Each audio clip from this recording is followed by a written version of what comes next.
As a general matter, I think that our society is right to be reluctant to release objectors from the rules that apply to everyone else, just because their objections sound in the register of conscience. Others could rightly ask, why should I have to follow a rule that others don't? And exceptions can become the rule to the point where there stops being a rule at all. So conscientious objectors are generally expected to comply with the rules that they conscientiously object to for the sake of social peace and order.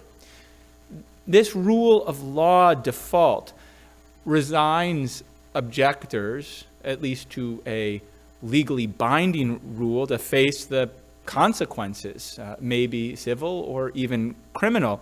And if their objection applies more generally, to redouble their reform efforts through democratic channels like protest and lobbying. One exception to this rule of law default is the pacifist who gets drafted into war. Now, he doesn't get an unqualified license to decline sharing in that sacrifice with his fellow citizens. His exemption is seen as a privilege, and it's conditioned on its balance against the moral and practical costs that it would foist on others. So he has to prepare meals or dress wounds for soldiers in battle, or contribute on the civilian side to national conservation or elder care, for example, for as long as they'd have served in the armed forces.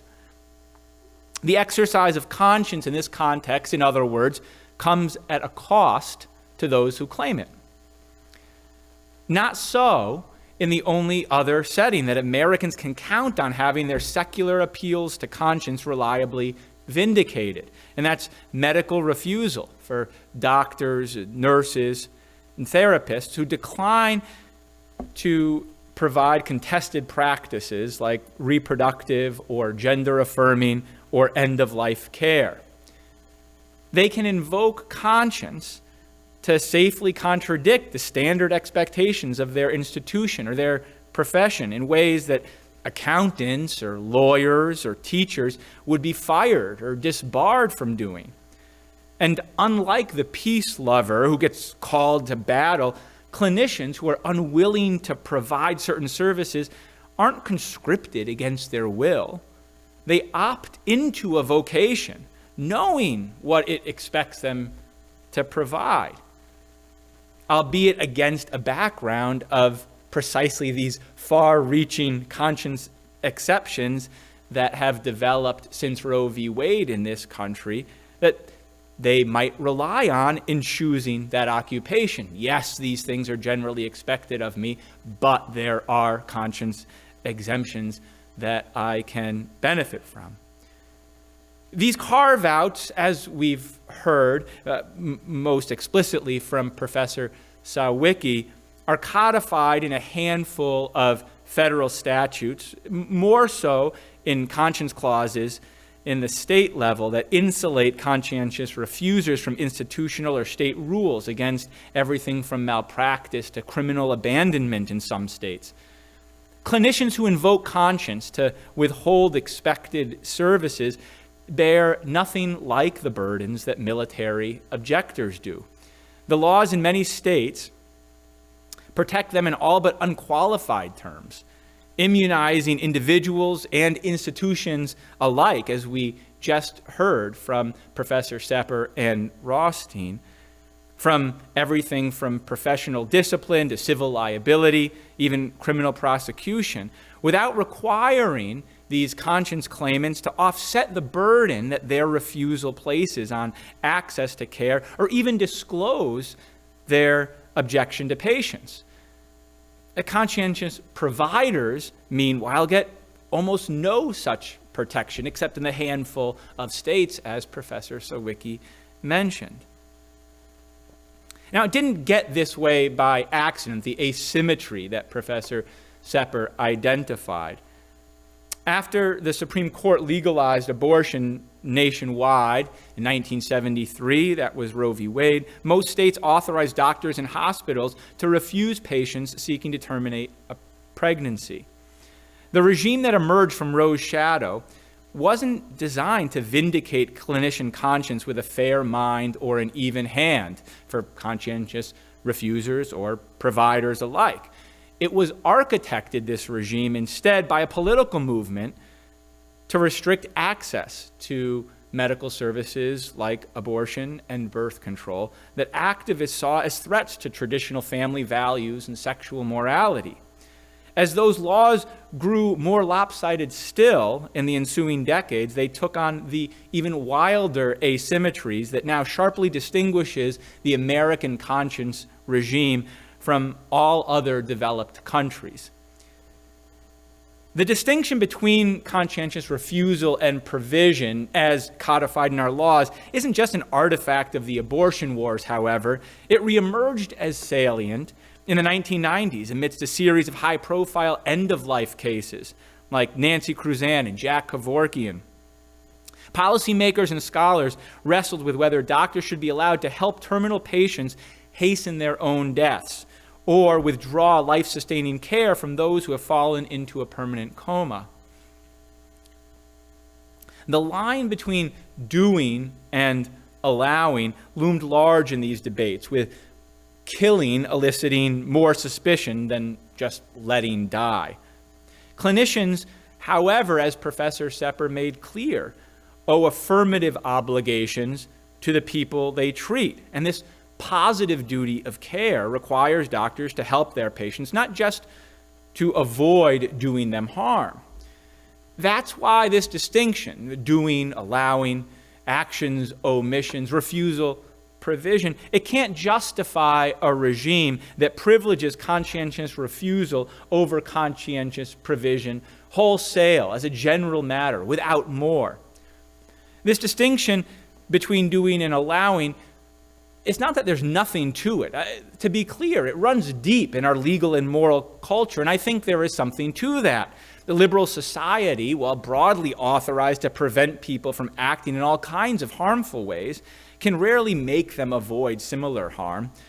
Forcing people to perform religious sacraments that contradict their faith, for example, I think strikes us as dimmer than being prohibited from performing sacraments in accordance with your faith.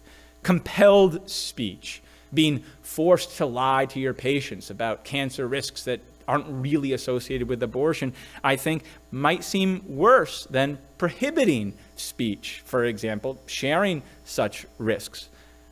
Maybe forcing doctors to perform care they oppose really is worse on conscience grounds than preventing other doctors from providing treatment they feel compelled to supply. On this view, forced actions are more harmful than forced omissions, and that difference justifies greater protections for refusal than provision as a general matter.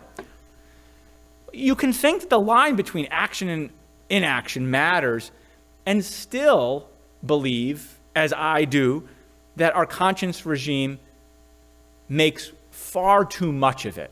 That is, you don't have to give up the difference between doing and allowing altogether to think that even if refusal does sometimes deserve more protection than provision does, that provision should still get some protection. It shouldn't be all and nothing, that is. And I think that's especially so when we appreciate that this doing, allowing distinction has less purchase, much less, in the context of healthcare than it does in others. Doctors, nurses, therapists, again, owe a professional obligation to serve the patients who they're uniquely able and authorized to. Professor Sawicki made clear that's once a patient-doctor relationship commences, at least with the exception maybe of emergency care and hospital ERs.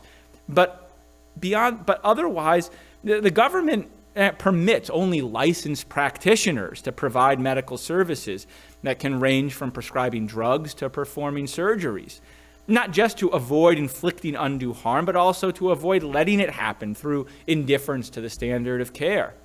Clinicians can be held accountable for harmful omissions to their patients. Informed consent doctrine applies the same to telling a patient bad information as failing to disclose material risks and benefits of a proposed course of action. A doctor is just as guilty for killing a patient, whether he poisons her or lets her die by denying her a safe and effective intervention, given equal disregard for the same kinds of dangers. So allowing action and inaction, refusal provision, I think this line in and of itself really makes very little difference, and certainly not enough to justify the sharpness with which our legal system justifies that distinction, on those grounds at least. Are there other justifications for treating these differently in the law? Well, even if we think that whether a clinician did something that counts as doing versus allowing matters far less than the moral content of what that doing and allowing holds, whether it promotes patient interest as opposed to hinders those interests, you might still think that conscientious refusal, even if no more worth protecting, is more reasonable to protect, or at least less expensive to. The refuser asks only that healthcare institutions or the state free him to step away, whereas providers require that others furnish her with whatever facilities or personnel or equipment she needs to undertake that prohibited treatment. This is a point first made by Professor Sepper in the 2012 article that Professor Sawicki mentioned. Now, all these things, the staff, the equipment, it all costs money, and it leaves resources unavailable for other interventions. Providing care on this argument costs more than refusing it does. And that justifies the asymmetric protections for refusers and providers by the asymmetric demands that claimants make on institutional resources. This argument, too, I think fails, at least to do the work required of it to justify the wild asymmetries in our laws between protections for refusers and providers. For one, it doesn't always cost institutions so much to accommodate its workers to conscientiously provide care. One, a provider might already have whatever he needs to treat a patient, for example, if he owns his own shop. A provider also might need little more than a prescription pad, for example, if she can use that to prescribe birth control pills or emergency contraception, medication, abortion, even aid in dying. That's not so expensive, a prescription pad. Hospital charges might be marginal even for some surgical procedures, if they're add-ons, for example, like tubal ligation that follows a planned cesarean section. Expenditures might even be cheaper for conscientious provision in some cases. For example, allowing a conscientious provider to withdraw treatment as in honoring the advance directives of a comatose patient who is pregnant. That honoring of that advance directive is banned in many states today.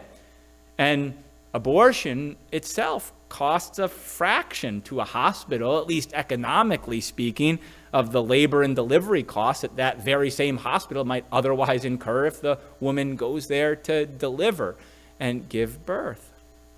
But sometimes, even often, I think it's right that conscientious provision does impose greater externalities than conscientious refusals do in the form of costs to provide staff and resources. What's far less clear to me is why this cost differential should warrant protecting all conscientious refusal, even categorically, that is a complete immunity from any kinds of penalties or consequences, and no conscientious provision. Besides, refusals aren't costless themselves. As we've heard, conscientious refusals, its legal recognition, those constrain medical systems as well. For a state or hospital to maintain the range of services that it's committed to making available, it might be forced, if required to accommodate a conscientious refuser, to pay more to recruit replacement staff or backup options through a complicated system of accommodations.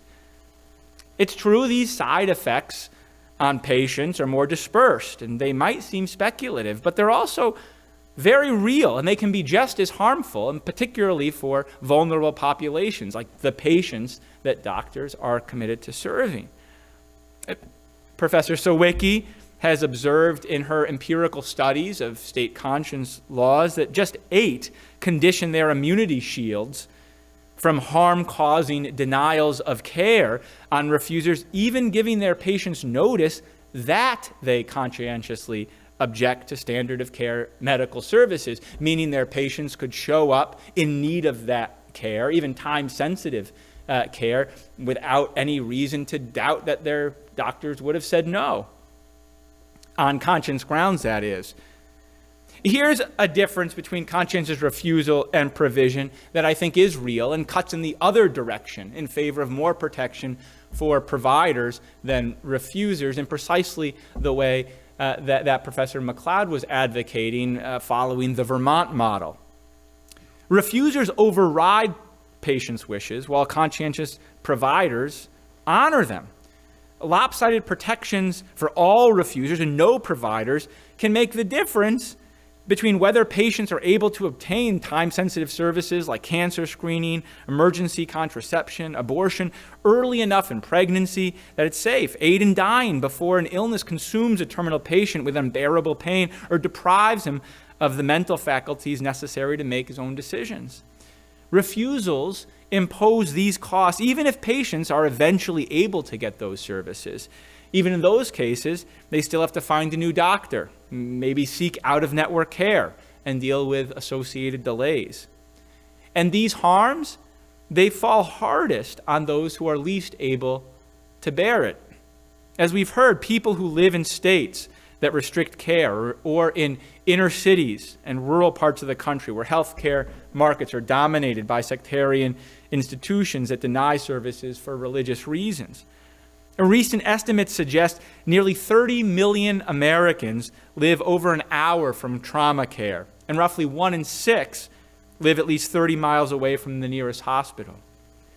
Most affected are those who lack the insurance, the personal savings, the social support in their lives necessary for them to travel far distances for care, or to be away from their work or home for long enough without imperiling their jobs or their caretaking responsibilities at home. There's a final way to justify protecting conscientious refusal more than conscientious provision, maybe even at the expense of conscientious provision. This is, I think, the strongest argument for our current regime. You're going to hear, I don't think it's going to work, but I think this is where the most promise lies in trying to shore it up. This argument or inquiry asks whether a clinician's expression of conscience can be vindicated, consistent with the state's background interest in having a particular medical service being either provided or prohibited. And this last challenge goes like this. Sometimes the government has, in effect, decided that by allowing certain kinds of care, birth control, abortion, puberty blockers, aid in dying, think of the blue states that Professor Sepper mentioned, that by making those legal, they've said that people in that state should be able to have access to those services. But a doctor's conscientious refusal to provide them doesn't, at least in theory, block patients, block people, keep them from accessing those services, assuming they can get it somewhere else. So the government can both recognize the refuser's conscience while at the same time enabling people in the state to obtain that treatment, thereby satisfying the government's policy that it be made available to them. By contrast, when a state has determined that people shouldn't have access to certain care, like an increasing number of red states are, much of the Midwest and South, after the fall of Roe versus Wade, vindicating the conscientious appeal to provide care, that care in particular, can't help but undermine the government's interest in keeping people from having it. The conflict between recognizing claims of conscience, conscientious provision, and the state's interest with respect to that care, namely in it not being available to people, is an inescapable conflict. The tension can't be avoided. So the argument goes, the government can justifiably protect a refuser's objection to comply with laws enabling access, but not the provider's objection to laws forbidding it.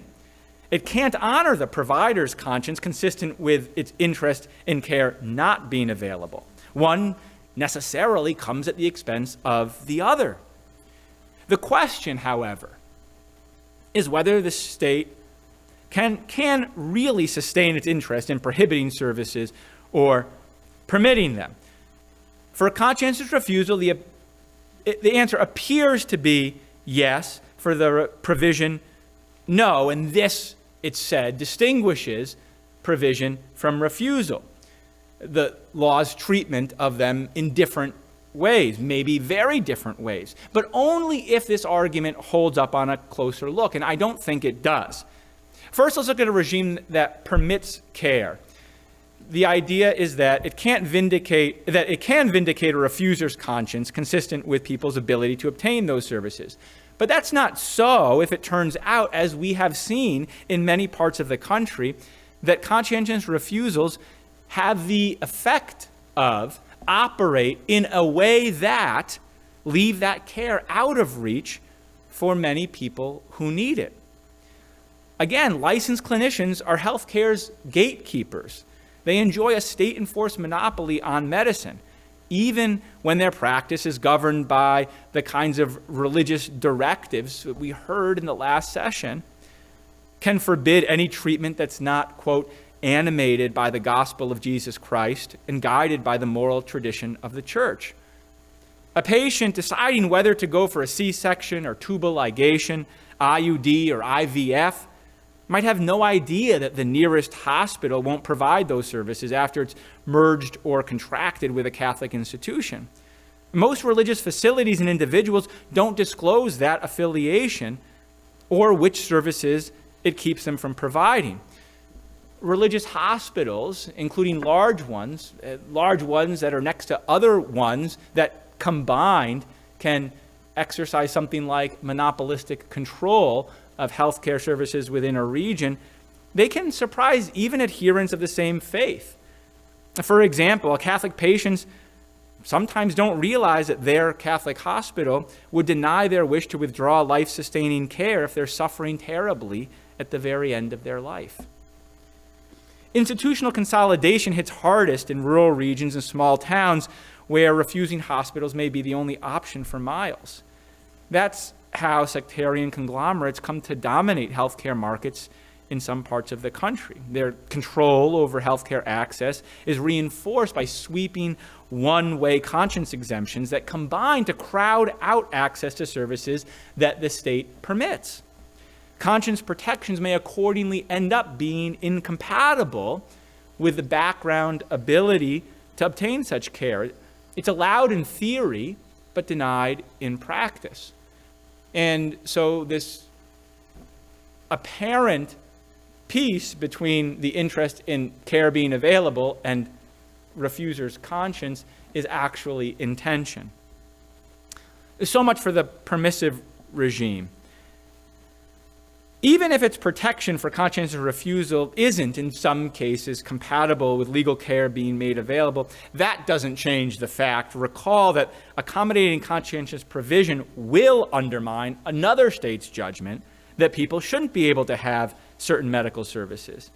This is a strong argument for denying conscientious providers the legal solicitude that refusers get.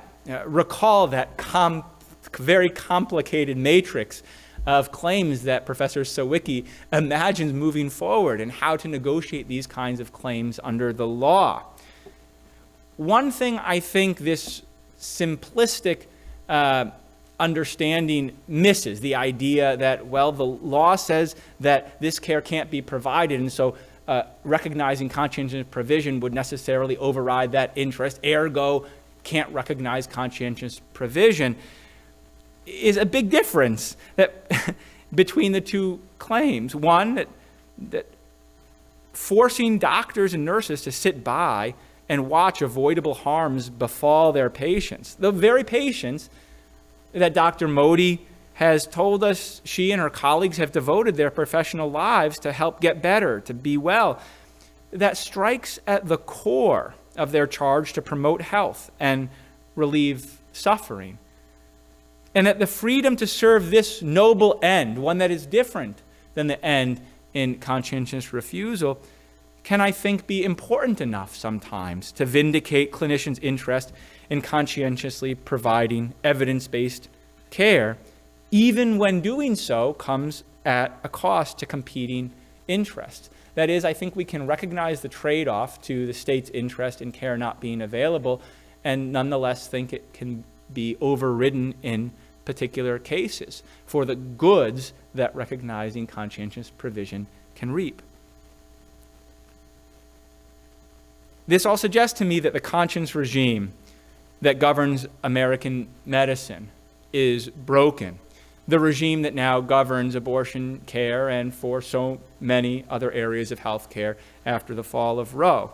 When physicians or pharmacists deny care by appeal to their heartfelt conventions, conscience laws shield them from being sued or fired or prosecuted. Conscientious refusers don't, in many states, even have to tell patients about their treatment options. Yet there's almost no protection for clinicians who have equally sincere and moral reasons to deliver services that their hospital or state forbids. This radical asymmetry has real cost. It drives desperate patients underground, and it selectively burdens conscientious providers. Now, contested practices that these claims apply to run the gamut. I've mentioned a few, a couple more: abortion to aid and dying, puberty blockers to conversion therapy, paid for organ transplants to ritual genital cutting. And there are lots of differences among these interventions. Some the law prohibits, others it permits. Some are riskier or scarcer, harder to provide, or they fall within the medical norm rather than pushing its boundaries or falling outside of them. And these particulars matter. We might draw useful distinctions among the law's treatment for conscience claims across them accordingly. But so does one fact that cuts across these services. It's that conscientious provision honors patients' wishes, while conscientious refusal overrides them. Now, one way to even things out would be to eliminate conscience protections for refusers and providers alike, to rid the U.S. healthcare system of conscience-based exclusions altogether. Objectors, either refusers or providers, could protest policies they oppose and seek reforms through the democratic process. Professor Sepper has recognized in her earlier work, I think, the highly practical point that conscience abolition just is not going to happen. That half a century of conscience clauses are woven deep into the fabric of American law and medicine, and that the entrenchment of these examples makes it hard to imagine doing away with them, something like a political non-starter. And so I would propose this instead to address the asymmetry. Narrow the gap from both the top and the bottom. Carve out less space for conscientious refusal and more for conscientious provision. For refusal, level down the liability shields that unduly burden access. For provision, level up protections from none, or almost none, to some, in ways that minimize the disruption to institutional mission and government interests. Minimizing the disruption to institutional mission could seize on precisely the kinds of compromise measures that Professor Rothstein mentioned in his remarks, distancing strategies to enable access to care consistent with maintaining institutional claims at the same time. This sort of principled approach in thinking about some creative compromises would be informed for both refusers and providers by the same underlying commitments to professionalism in medicine and pluralism. And it would be tailored to distinct levels of authority, the employer and the state. First, the employer. Workplace exemptions should, as we've heard, and I agree, require clear disclosures. Here's one other idea we haven't heard yet today, besides clear disclosures up front that objectors object on conscience grounds. How about objector fees to offset the costs of accommodation? That is, like the pacifist who has to contribute in other civilian ways, you get to conscientiously object, but you have to contribute, pay a consequence in ways that are designed to compensate or offset for the cost that your claim of conscience imposes on others. And so you shore up patient access in these ways and try to forge some distance between an institution and a procedure that it opposes. Now, states, for their part, it's more complicated there because of the obligation to obey the law that we don't have to obey our employer. I think they should stop immunizing civil malpractice, criminal abandonment in the name of conscience, at the same time that they ban evidence-based care without exception for providers. Conscientious refusal and provision alike should excuse partially at most, consistent with non-negotiable duties to provide informed consent and emergency treatment. A limited defense would vindicate the supply of banned services, those that the state or federal government has prohibited, only when they're consented to and clinically reasonable. So a mercy killing of someone who'd been pressured to exercise that option, that wouldn't qualify for mitigation. Nor would any intervention whose upsides haven't been proven worth the dangers. Ivermectin to treat COVID-19, but my conscience tells me I must offer this to my patient. That's a no. Same with conversion therapy to turn gay kids straight. Again, the evidence doesn't support that it works. Other examples, I think, are closer calls to claim conscience and have a significantly reduced punishment. Aid in dying, or high-dosage opioids to treat extreme pain, or puberty blockers to affirm minors' gender identity, while the evidence is out about possible long-term risks to fertility or bone density. Abortion, on the other hand, is clearly standard of care and clinically reasonable for a wide range of obstetric circumstances. To be clear, protecting conscientious providers isn't about legislative sabotage. Well, I don't like these restrictions, and so we'll just change the policy through the back door. Try to poke enough holes in a blanket prohibition that the exception becomes the rule. That's not the point. It's to mediate these really hard controversies of our time, consistent with the social goods of healing and public health and the relief of suffering. Doctors have never before so roundly condemned a Supreme Court decision like the overruling of Roe this past summer.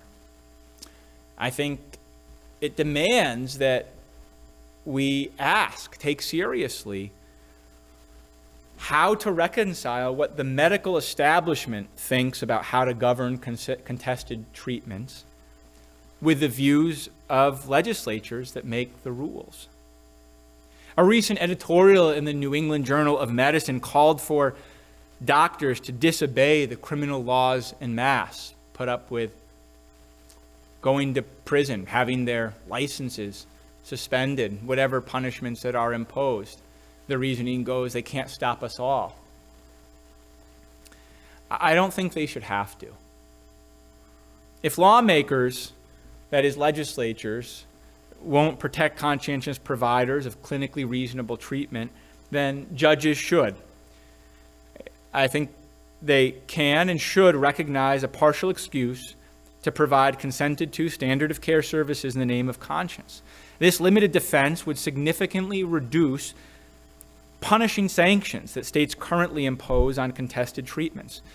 We're talking about a fraction of the $100,000 fines that some states impose for prescribing puberty blockers, or the lifetime suspensions that others set for honoring the advance directives of pregnant patients, or the 30 to 50-year prison sentences that others impose for performing an abortion. This affirmative defense for conscientiously providing prohibited care, it does betray a deep normative tension. It would have the state go easy on conscientious clinicians for the very conduct that it criminalizes as child abuse or even murder.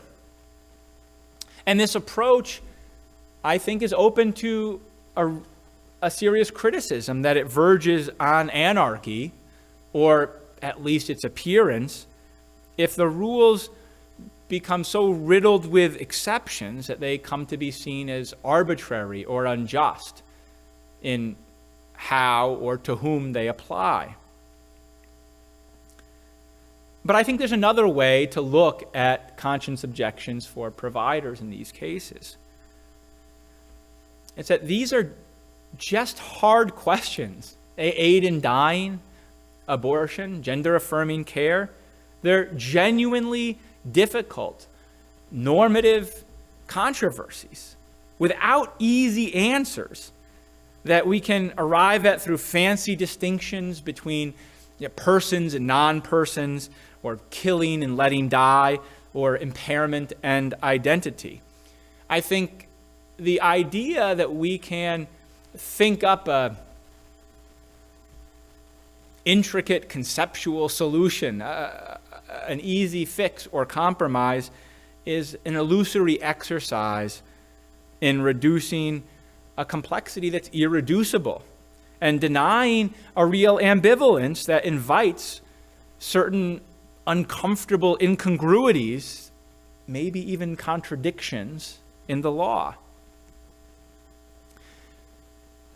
In the Supreme Court decision overruling Roe, the Dobbs case, a majority of justices referred to medical professionals whose practice includes abortion as abortionists. That's what it called them. Not doctors, not nurses, not healthcare professionals, but abortionists.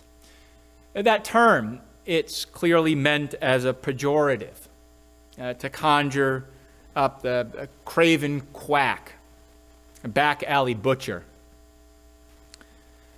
But some providers embrace the moral trade-off that the term evokes. Yes, they say, we are ending a life when we terminate a pregnancy, but we do so to honor the patient before us. The moral stakes are real, but they are considered, and they are pressing, and they are, for us, matters of conscience. I think giving these thoughtful providers, these doctors of conscience, a break to do this kind of work that their conscience compels them to, could do more than help them for the sake of their integrity, do more even than help the patients who receive the services they need. It could also help to shore up the relationship between the practice of medicine and the rule of law that's never felt so fragile as it does today. Thank you.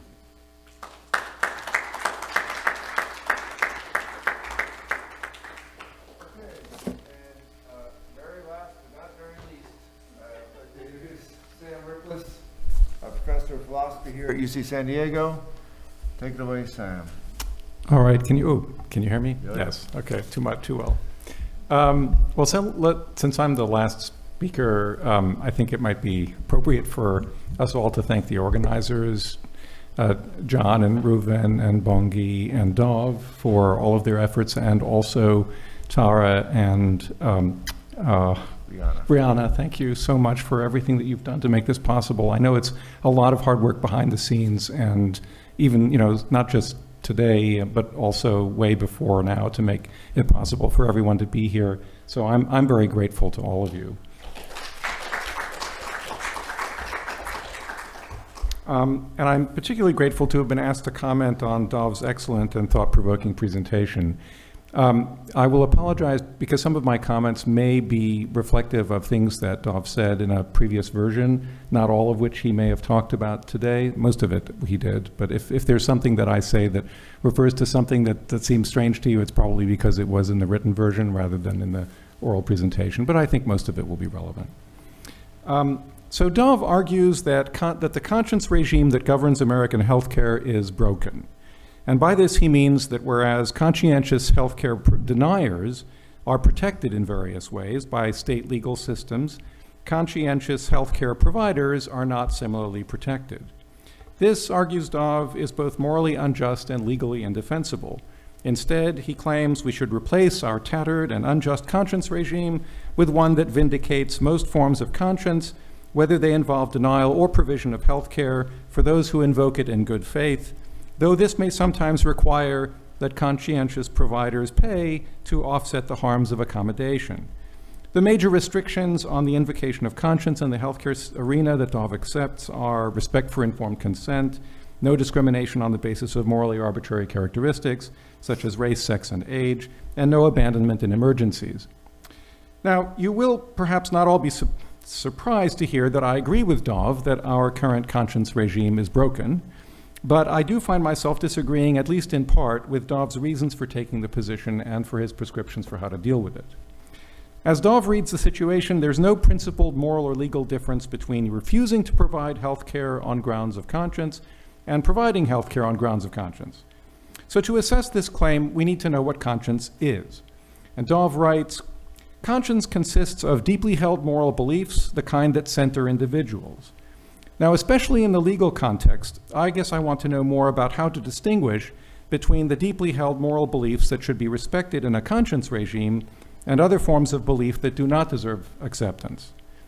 In other work, Dov writes that conscience is characteristically anchored to an external source of ethical wisdom, and among these sources, Dov counts religion, philosophy, and the practice of medicine, which is grounded in the goals of healing, promotion of health, and relief of suffering. Importantly, though, as Dov defines it, and importantly as it has been treated in law, conscience is a matter of an individual's potentially idiosyncratic moral beliefs, whatever their source, whether as at least a famous case, Callahan versus Woods, 1981, said, whether derived from revelation, study, upbringing, gradual evolution, or some source that appears entirely incomprehensible. Now, the first thing that should be noted is that really the only legitimate source of moral belief is moral reasoning, which is part of philosophy. I'm a philosopher, so you would expect me to say that, right? Religion is actually not a legitimate source of moral beliefs, even if many moral beliefs also find an important place in religious worldviews. And the practice of medicine by itself justifies no moral beliefs unless it's itself given a moral justification. If a religion tells me that persons with skin of a certain color are naturally inferior, or that wives should submit to their husbands, then that aspect of the religion is immoral. And if the practice of medicine in a particular area of the world says that death by exposure of female infants, as happened in some places in antiquity, is morally justified, or that physicians should refuse to help pregnant women terminate their pregnancies at any stage, as the classic Hippocratic oath requires, then the practice of medicine in these respects is immoral. Now, back though to Dov's main thesis, which is that a conscience regime that respects healthcare refusal should also respect healthcare provision. Now, as I understand his argument, this is the default position. If no principal difference can be found between healthcare refusal and healthcare provision, then modulo issues of cost and a few other matters, both should be treated similarly. This conditional if-then statement is a reasonable position, and I agree with it. The question then is whether there is a principal difference. Now, Dov considers three proposals. The first is that there is morally significant difference between medical doings and medical allowings, so that forcing some clinicians to perform care that they morally oppose really is worse than preventing others from providing treatment they feel morally compelled to supply. The second is that conscientious refusal requires less of third parties than conscientious provision. And the third is that it's possible for a government to respect conscientious medical refusal without sacrificing its interests, whereas it's impossible for a government to respect conscientious medical provision without undermining its own interests. Dove offers replies to all three of these proposals, and I agree more or less with his replies to the second and the third proposals, so I will concentrate my reply on the first. Now, one thing Dove says about the doing-allowing distinction in morality and the law is that, at least according to consequentialists, it may be the product of cognitive bias. He didn't say this in his talk, but he does mention it in his paper. And as an example, Dove suggests that it's an irrational form of omission bias for parents to be more concerned about having their children vaccinated against whooping cough than it is for them to be concerned about the result of leaving their children unvaccinated, especially when they know that getting the shots poses far less danger than declining to act by not vaccinating. Well, I grant that there may be such a thing as omission bias, but it doesn't follow that the doing-allowing distinction has no place in morality or law. As a result of some gentle prodding from me, Dove now rightly accepts that the doing-allowing distinction does not tell us that every single instance of doing harm is worse or more difficult to justify than every single comparable instance of allowing harm, even when the harm is the same.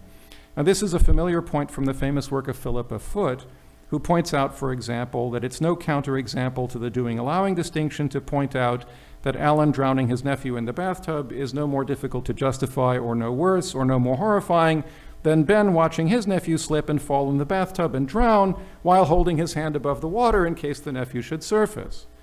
What's sufficient to support the doctrine of doing and allowing is that there be some instance of doing harm that are more difficult to justify than equally harmful instances of allowing harm in similar circumstances. So as Foot argues, if a fellow wounded soldier whom you cannot move to safety before being overrun by the enemy does not want you to kill him, even to protect him from being tortured to death, then you are not morally permitted to kill him. But if he demands that you give him a drug that will keep him alive until the enemy arrives, then you're not morally required to provide it. There is then a morally significant difference between killing and letting die. And I know some of you may not know about this or care about it very much, but I care about it. Trolleyology suggests as much. So, for example, it's more difficult to justify sending a trolley that you know will crush one person in order to stop another trolley from crushing two than it is to justify allowing the same already moving trolley to crush one in order to save two. Okay, so much for the doing and allowing distinction. Now, Dove recognizes rightly that this distinction runs deep, as he says, in our legal culture, and I just want to add that that's a good thing too. Even if it is sometimes the case that harmful allowings are just as bad or just as difficult to justify as harmful doings, our legal system should reflect a principle of morality at this level of importance. But now Dove points out, and I think rightly again, and he's not the only one who's made the point here today, that even if the doing-allowing distinction tells us that conscientious refusal deserves more protection, it doesn't follow that conscientious provision should get none. True enough, I say, but surely this depends greatly on the scenario.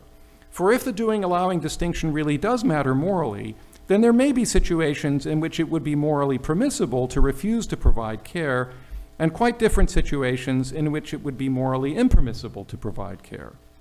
And indeed, if the legal system should happen to protect all and only those conscientious healthcare refusals that are morally permissible, and fail to protect all and only those conscientious healthcare provisions that are morally impermissible, then it would be hard to argue that the conscience regime is broken.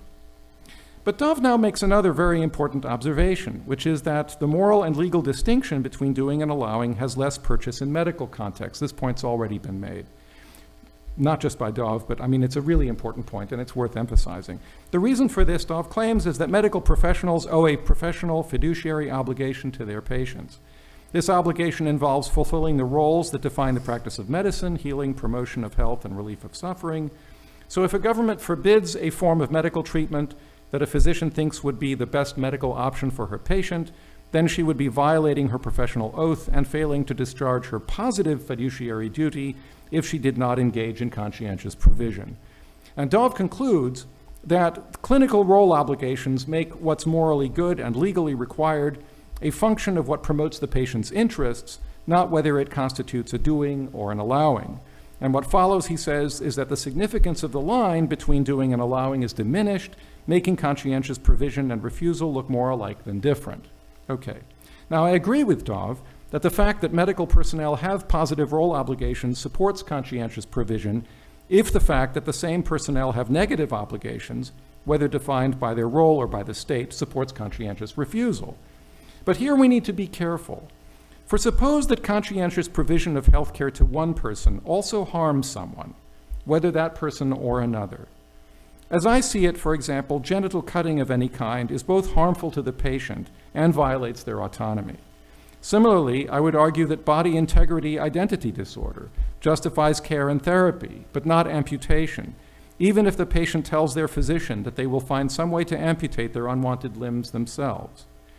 And of course, there's also the case of pregnancy termination. One central question here, of course, is whether the fetus at this or that stage of embryonic development is a being with the kind of moral status, having interests or rights, that stand in the way of a medical procedure that would lead to its destruction. If the fetus has that kind of moral status, then the physician's fiduciary duty to help her pregnant patient clashes with her duty not to harm the fetus, at least in cases in which the pregnancy is fully voluntary and relatively uncomplicated. And if it's more difficult to justify doing harm than allowing harm, then morally speaking, the case for conscientious provision in such cases turns out to be weak. I agree, though, that the existence of positive moral duties to care for patients that results from their role means that the doing-allowing distinction doesn't on its own justify treating conscientious refusal in general differently from conscientious provision in general. Whether this or that form of conscientious refusal or provision is morally justified in a particular case will depend on the application of all relevant moral principles to that case. Sometimes those principles will speak in favor, and sometimes they will speak against the refusal or the provision. And in this sense, I agree with Dov that the current conscience regime does not provide an all-purpose justification for privileging conscientious refusal over conscientious provision as a general matter. Okay.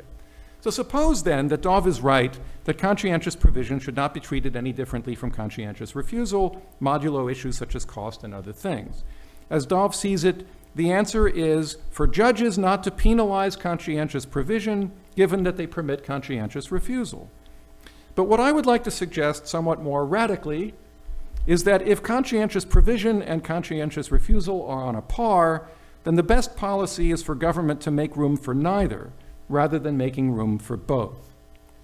For in a liberal society that strives for justice, the case for the legal permission of conscientious behavior is weak. One reason for this is that many of the moral arguments that are commonly used by conscientious agents are poor. Religious arguments, as I've already pointed out, have no moral significance by themselves. Idiosyncratic arguments based on revelation or upbringing or study, I've done my own research, or something incomprehensible are no better. And the right place for moral arguments, in any event, in a liberal society, is the public square. But you might say, is there a good case for protecting conscience in the practice of medicine?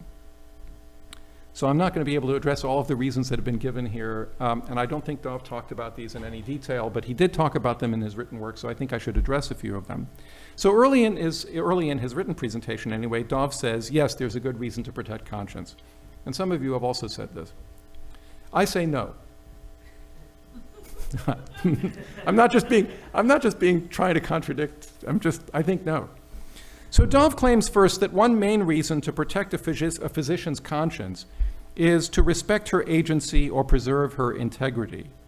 Forcing a doctor to act or omit against her conscience takes a psychological toll, he says, that's bad in itself and can drive specialists to change fields or quit.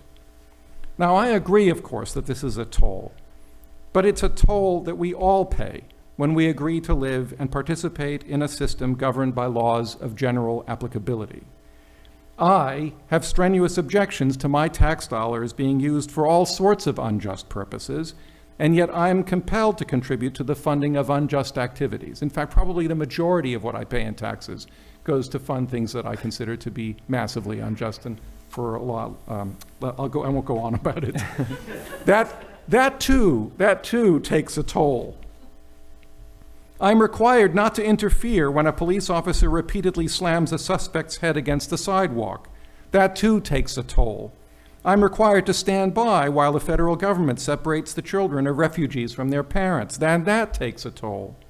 In a republic, every law that has general application and that in some way contravenes the strongly held moral beliefs of some citizens will fail to respect their agency and fail to preserve their integrity. Why? Because that is how law works. We all agree to be bound by agency disrespecting and integrity non-preserving laws because the alternatives, namely anarchy and tyranny, are worse. Dov claims, second, that vindicating conscience also reflects a spirit of one openness to dissent that sustains a heterogeneous society and a dynamic profession. When majorities win out, carve-outs for conscience can preserve objections as a repository for potentially worthy reforms in the future. But objections, especially those based on antiquated and unjustified religious views, and those based on idiosyncratic reasons grounded in tradition or one's own research, are even more likely to serve as a repository of moral reprehensibility. And the proper place for dissent in an open, democratic, liberal society is in the public square, not in the form of a carve-out. Now look, it's not that I'm inimical to respecting agency or integrity. I care about those values. And it's not that I don't value heterogeneity and dynamism either. But inasmuch as I live in a liberal democratic republic, at least for the time being, governed by the rule of law, I agree to be bound by the law and suffer the consequences of breaking it.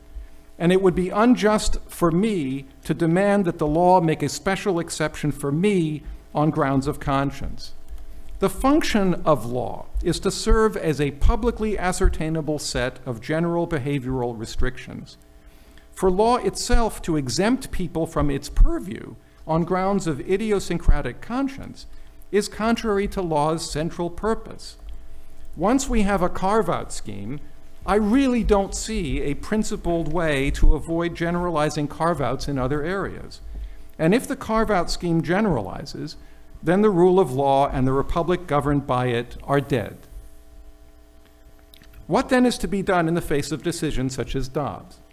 The answer, as I see it, is a different form of dynamic dissent, and it goes to actually, I believe it was I don't know if it's still the same title that you were using for the talk, but it goes to that title, which you said was medical disobedience. And I suggest that we take that very literally. So my recommendation is good old-fashioned civil disobedience. Civil disobedience can, of course, be motivated by conscience, that is, by strongly held moral beliefs, but it's not a carve-out system in the form of a conscience regime. To engage in civil disobedience is to publicly accept the negative consequences of one's actions, whether in the form of fines or imprisonment, in large part in order to garner attention that will prompt the citizenry to change the law to protect what is currently prohibited. For a medical professional, civil disobedience involves being willing to lose one's license and possibly go to jail in defense of women's access to reproductive health care.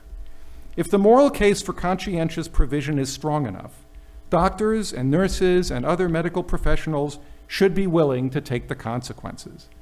That's what happened during the marches and protests for civil rights, for women's rights, for LGBTQ rights in the 1960s and 1970s in this country and in other places too. And this is what should happen now.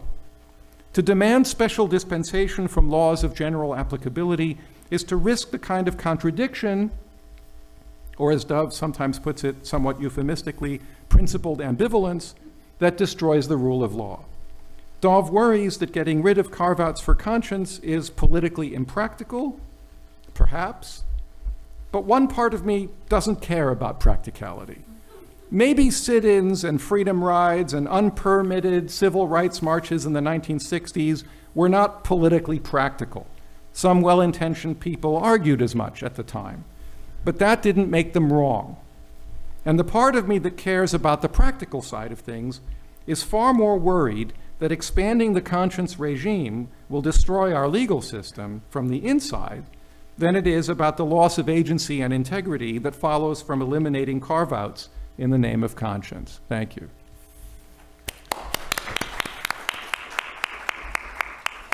Sam finished with a classic IPE talk, arguing against the purpose of the entire conference, for which I thank him greatly. Do we have maybe, we can either have a question or two, or we can declare ourselves out of gas, or we can have Dov. Would you like to give a response? Sure. I'll very briefly. First, I owe Sam a big debt of gratitude, not just for those fabulous remarks, but for how much he has taught me in the course of our exchange before the conference about these ideas that have informed what I shared, and obviously I still have a lot to learn. But let me say a couple of reasons why I think I'm right and he's wrong. First, I agree that the place for dissent is the public square, which is where I am appealing to. I'm not the one who is suggesting that doctors and nurses break the law. You are. I'm suggesting that we as a society come together and change the laws in democratic form in order to allow them to not break the law. That is, to enact reforms that make it legally permissible for them to do this work, to honor patients, to promote health, and to enable a flourishing profession of medicine to do what it is charged with, to provide the social good that it does. That a special exemption, the only difference between an idiosyncratic one that abolishes the rule of law and what I am claiming is a defensible regime that will fix what we have, is whether it is principled, whether it is defensible. And I think it is, and it is by appeal to the nature of the claims and the goods that they do and the compromises that they strike and the offsets that are built in. If it can be done in a way that is principled, that has reasons, that is cabined and not arbitrary or limitless or indiscriminate, then I think that can be perfectly consistent with a rule of law in all of its richness and complexity. I would also suggest I don't think the distance between us is as great as I'm grateful for your having suggested, but I don't think anything in your remarks or in mine is inconsistent with doing them both at the same time, with at once arguing for both disobedience and a regime that would respect conscience and maybe an abolition of conscience altogether. I think that we might be happy with all three of these and might be glad to go for all of them at once and hope that one or another, even if we have preferences among them, as a optimal best solution, but happy with whatever we can get, as it were. Which is not to suggest that we don't have to make hard choices. The last thing I'll say is that I think it's really hard to suggest that doctors like Sheila Modi and her colleagues ought either to be sacrificed on the altar of moral principle and made to be, if they really cared enough about what they do, then put it on their shoulders to go to jail, to lose their license, to pay the fines, to do all the things for us. And why it is that those who are already struggling to fulfill a noble charge to help people, for which they have trained and suffered and sacrificed already, why everything should be left on them. I think that's unfair, and I also fear that it's too much to ask in a way that would be contrary to some form of change that I think you and I would both like to see. It might be too much to ask in a way that we don't see any of these changes at all. With that, again, very, very grateful, and thank you. Do we have any questions from the audience? Let's start with Carolyn.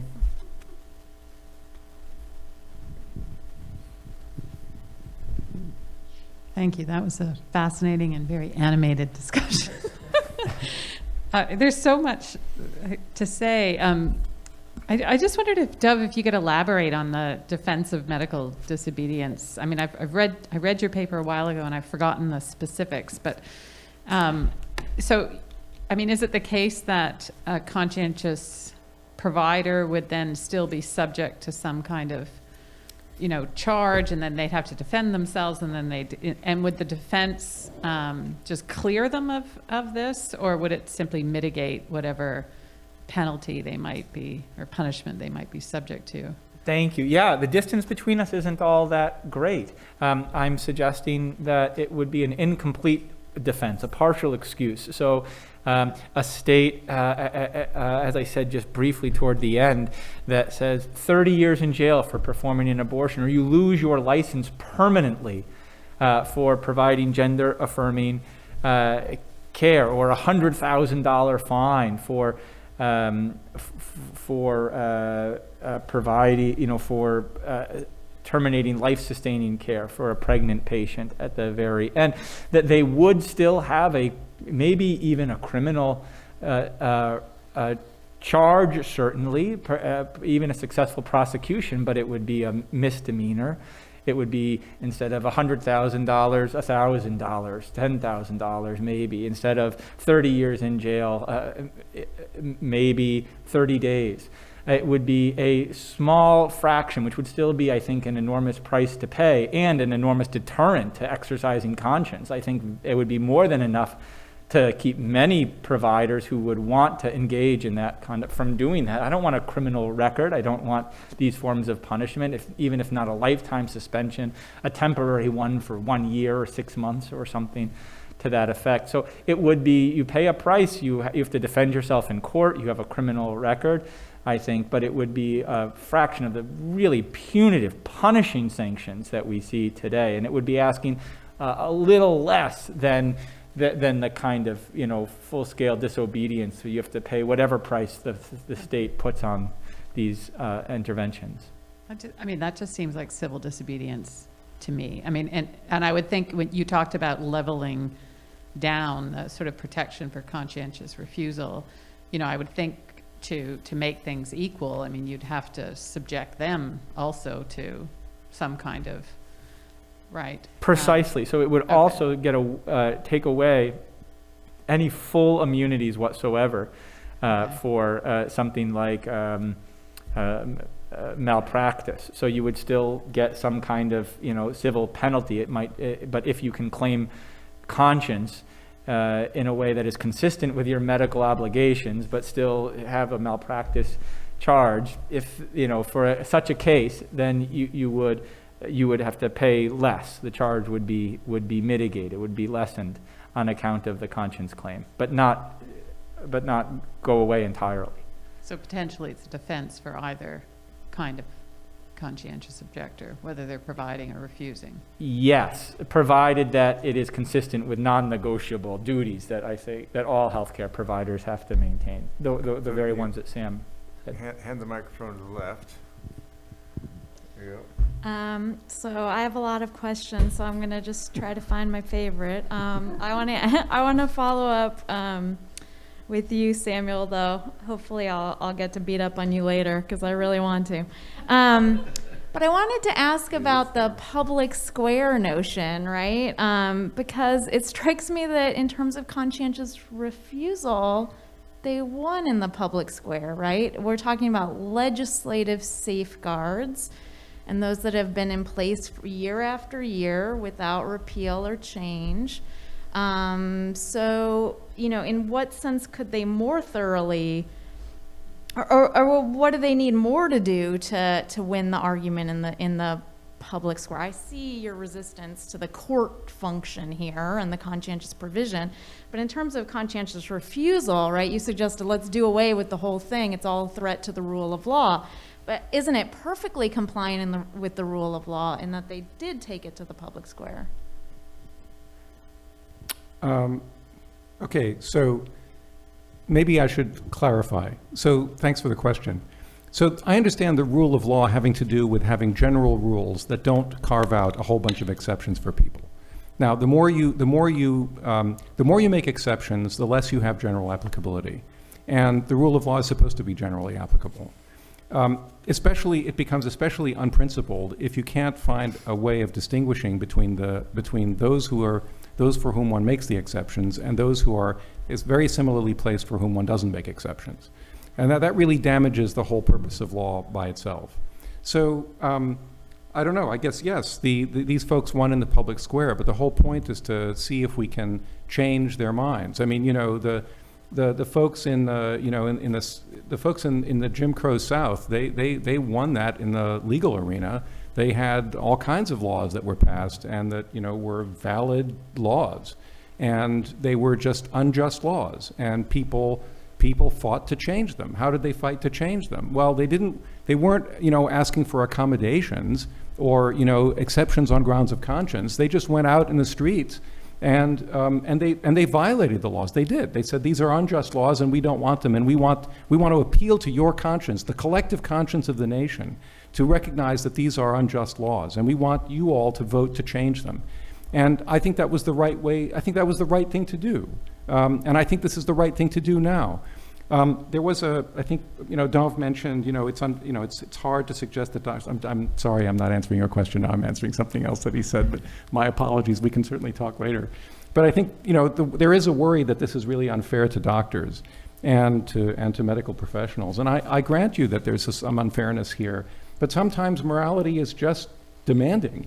And, you know, as it was in those days, and it was demanding on people then, and it's demanding on people now, and it's time for folks to step up. And I understand that it's, you know, it's unfair for doctors and physicians and nurses and medical professionals generally, because they happen to be in the crossfire.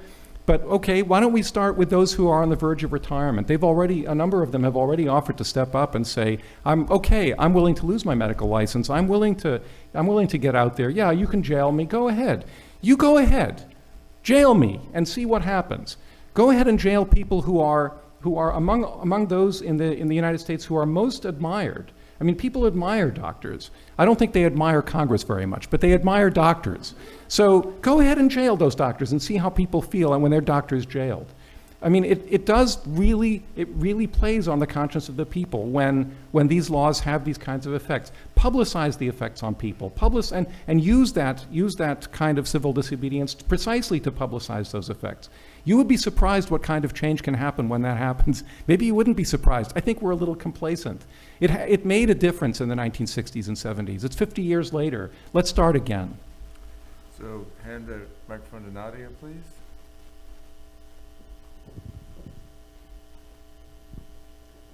All right, these thoughts, this is for Sam, these thoughts may not be as well thought out as they could be, but you know, I appreciate your reference to it working in the 60s and 70s.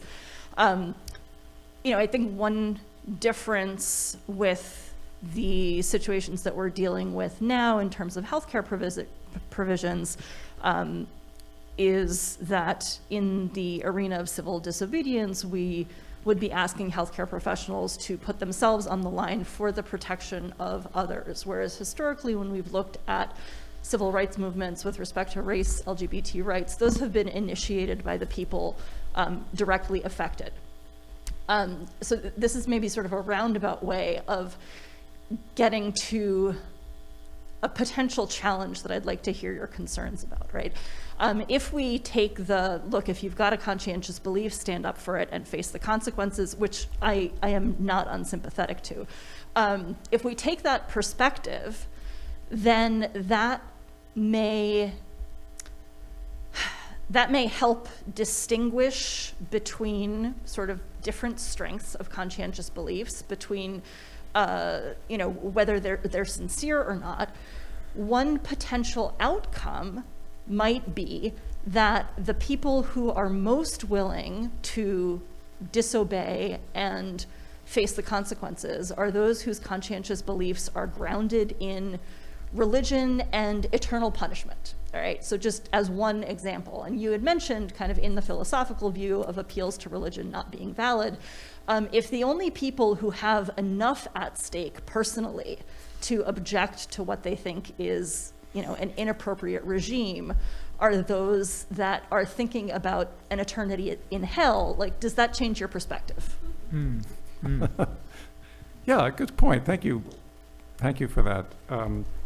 Sure, of course. And that has driven a lot of conscientious objection on the part of religious folks for a long time. Fair enough. But I think what we saw in the 1960s is that there were all sorts of people who were willing to put their lives on the line, even when they were not actually directly affected.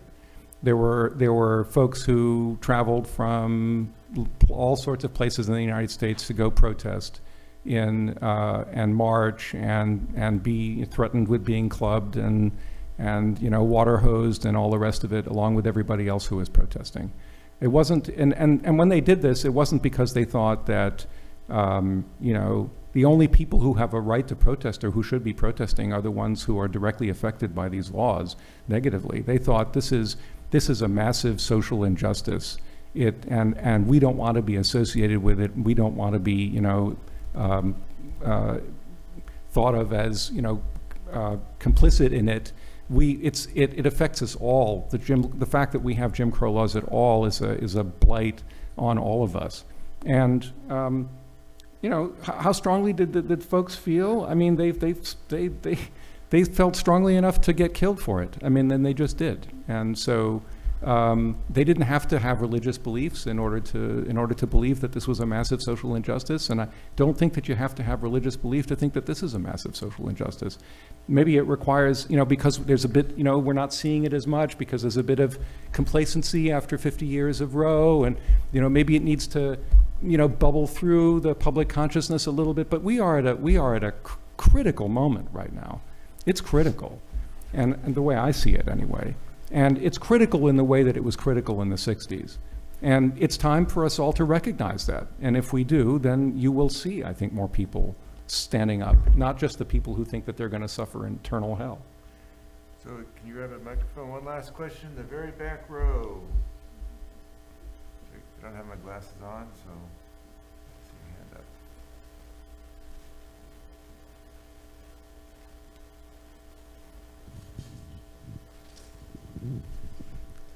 Thank you both so much. Dov, I appreciated that you started with comparing conscientious objection in this context to the military. It's my understanding that there is a distinction made in military ethics between conscientious objection and selective conscientious objection, meaning that someone could be a conscientious objector, a pacifist priest, for example, and they would be allowed to not serve in the military, and they would be given either other kinds of jobs or other kind of detail. But if there's a Marine who is already, in rank, then they need to follow orders. And this is so because selective conscientious objection would be so disruptive to the way that the military operates that it's not feasible for the military to allow for this. Some of the conversations that we've had today make me think that this distinction may be helpful in a healthcare setting. When we think about the kinds of disruptions that we see with selective conscientious objection and the kinds of the legal frameworks. And I just wonder if you think that there's a limit to the metaphor you drew on, or if there's anything there. Yes, there's certainly limits to the comparison. There are a great many, but I think that it's also illuminating in some ways that you raise. I think in both cases, above all, as other speakers have said far better than I could, that medicine is a collective enterprise that aims at the promotion of public health, and that both the kinds of exemptions that we grant and the legal protections afforded to them, I think, ought to be afforded always and ever with that in mind. And so what that suggests is for individuals, and I think most especially for institutions, that that before we allow any breaks from standard of care, clinically reasonable services, we must ask the balance of risks and benefits and alternative treatments, the availability of care to the relevant patient population within this region or this place, and what the impact of recognizing these exemptions would be on them, for them, to them. Would it delay care? By how much?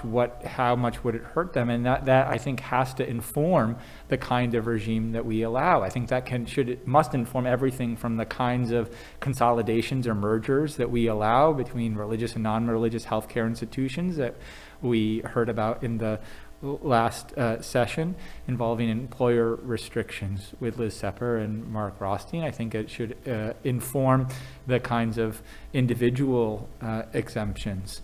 And potentially not only when it comes to refusers, well, can others still access it, and how well and by how much, and what kind of cost is it imposing on them to travel how far and so forth, but also on providers in the following sense, that if